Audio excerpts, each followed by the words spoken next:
YEEHAW soldiers, it's your boy the Anime coming at you with another video, and as you may or may not know already, there was a new Boruto chapter that released, and there has been a bit of a controversy regarding a set of lines from Naruto at the end of the chapter that kinda weirds me out, not because of the actual line itself, but because of how people can misinterpret the lines themselves.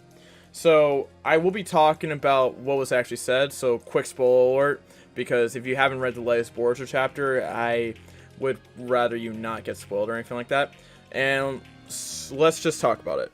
So, in the latest Boruto chapter, we have a lot of interaction with Kawaki. We have Amado saying his motivation, stuff like that, saying, I'm not gonna hurt Kona with my experiments, and show something interesting. Then you have Kawaki having essentially a moment of wondering if he should have come to the village at all and feeling like he doesn't belong here, and that this peaceful village was kind of disturbed by guys like Ishiki and Jigen, all because of him, and blah blah blah blah blah blah blah. Now, going to the actual set of lines itself that was said, Naruto said the following: if you cannot live at ease, or if anyone cannot live at ease, then there was no point in me becoming the Hokage.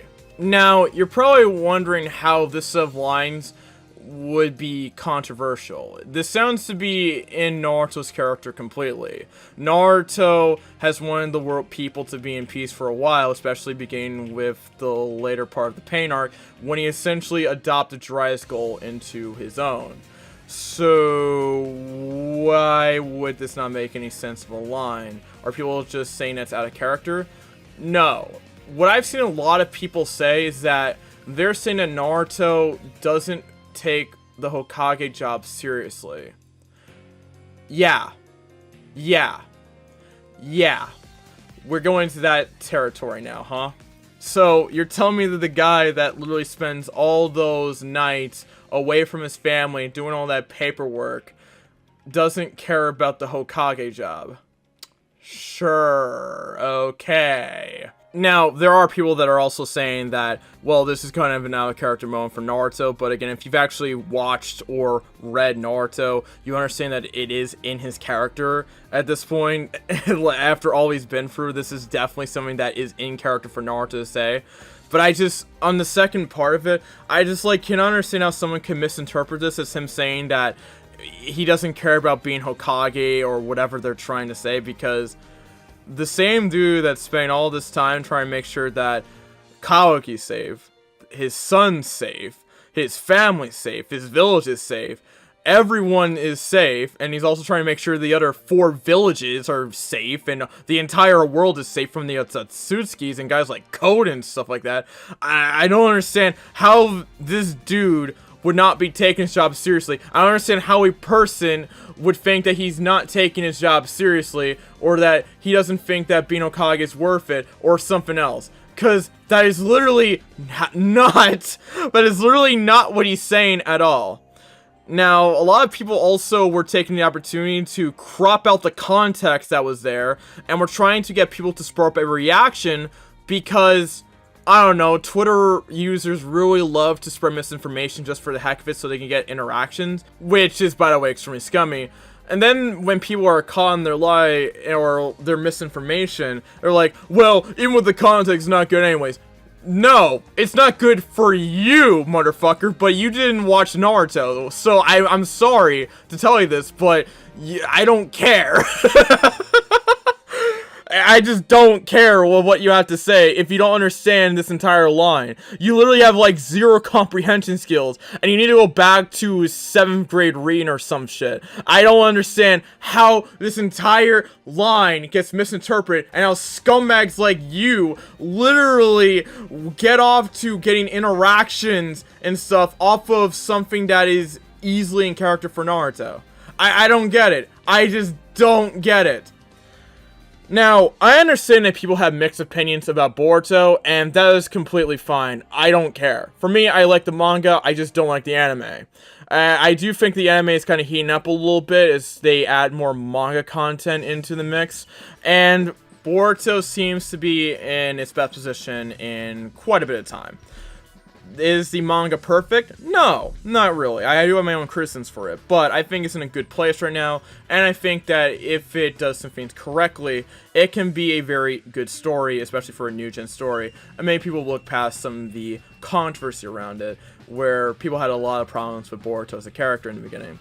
Now, I think the biggest problem, though, that is getting presented here is that people really want to spread misinformation about Boruto, and honestly, that's just scummy in many ways, because people have already had a lot of criticisms for Boruto, which some can be deserved, some are not.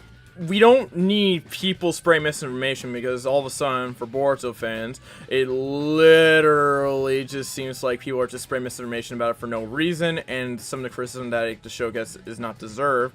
Which, again, I think that Boruto definitely deserves some criticism, but I also do think that it's also overhated. That's just my personal opinion.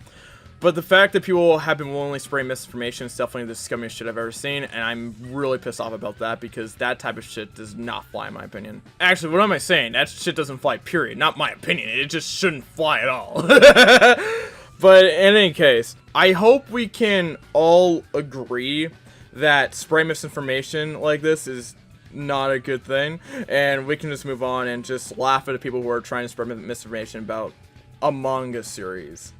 How pathetic can you be?